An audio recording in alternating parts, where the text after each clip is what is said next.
بسم اللہ الرحمن الرحیم۔ اللہم صلی علی محمد وعلی آل محمد وبارک وسلم۔ بے حد و بے حساب درود و سلام حضور آقا کریم صلی اللہ علیہ وآلہ وسلم اور ان کی آل پر۔ السلام علیکم سامعین۔ حدیث جبریل میں احسان کے مفہوم میں ایمان کے ادنا و اعلیٰ درجے کو بہت عمدگی سے بیان کیا گیا ہے۔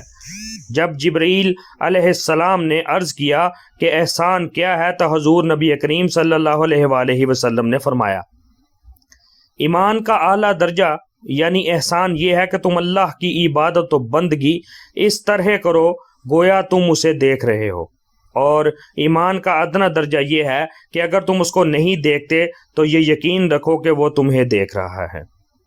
سامعین، حدیث جبریل میں مذکور لفظ عبادت سے اگر کسی کو یہ گمان ہو کہ عبادت اور بندگی سے مراد وہی امور ہیں جنہیں عرف عام میں عبادات سے تعبیر کیا جاتا ہے، مثلا نماز، روزہ، حج، زکوٰۃ وغیرہ، اور انہی عبادات کا بجا لانا انسانی زندگی کا نصب العین ہے، تو یہ تصور غلط ہے۔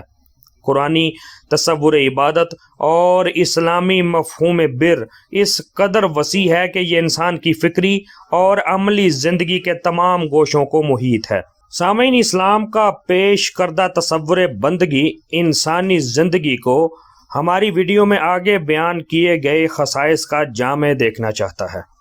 نمبر 1، صحت عقائد۔ انسان کا عقیدہ صحیح ہونا چاہیے جس میں اللہ تعالیٰ، آخرت، فرشتوں، آسمانی کتابوں اور انبیاء اور رسول پر ایمان لانا ضروری ہے۔ نمبر 2، محبت الہی۔ اللہ سے ٹوٹ ٹوٹ کر محبت کرنی چاہیے جس کا ثبوت خلق خدا کے حق میں نفع بخشی، فیض رسانی، مالی اثار و قربانی کے ذریعے فراہم کیا جائے۔ نمبر 3، مالی اثار۔ اللہ تعالیٰ نے جو رزق عطا کیا ہے اس سے حاصل کردہ وسائل دولت مستحق رشتہ داروں، یتامہ و مساکین، غربا و فقراء اور غلامی و محکومی کی زنجیروں میں جکڑے ہوئے انسانوں کی آزادی، معاشی بحالی اور آسودگی پر خرچ کیے جائیں۔ نمبر 4، صحت اعمال۔ تمام احکام شریعت یعنی نماز، روزہ وغیرہ ارکان اسلام کی پابندی کی جائے۔ نمبر 5، ایفائے عہد۔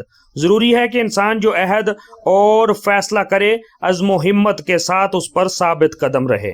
نمبر 6، صبر و تحمل۔ چاہے کتنے ہی مصائب و شدائد اور آزمائشوں کا سامنا کرنا پڑے، انسان کو چاہیے کہ تمام غیر معمولی حالات میں بھی صبر و تحمل اور عزم و استقلال کا دامن ہاتھ سے نہ چھوٹے۔ نمبر 8، جہاد۔ اعلاء کلمت اللہ اور حق کی سر بلندی کی خاطر کسی قسم کی مخالفت اور مخاصمت سے نہ گھبرائے، خواہ راہ جہاد میں مخالفین سے کھلی جنگ کی صورت ہی کیوں نہ ہو۔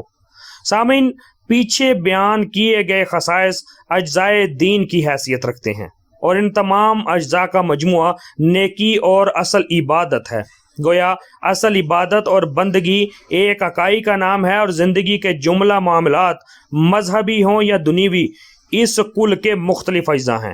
جس طرح کسی اکائی سے کوئی ایک جز اگر الگ ہو جائے تو اسے کل کا نام نہیں دیا جا سکتا، اسی طرح عبادت الہیہ پر محیط زندگی کے کسی ایک پہلو کو دوسروں سے لا تعلق کر کے کامل بندگی کا نام نہیں دیا جا سکتا۔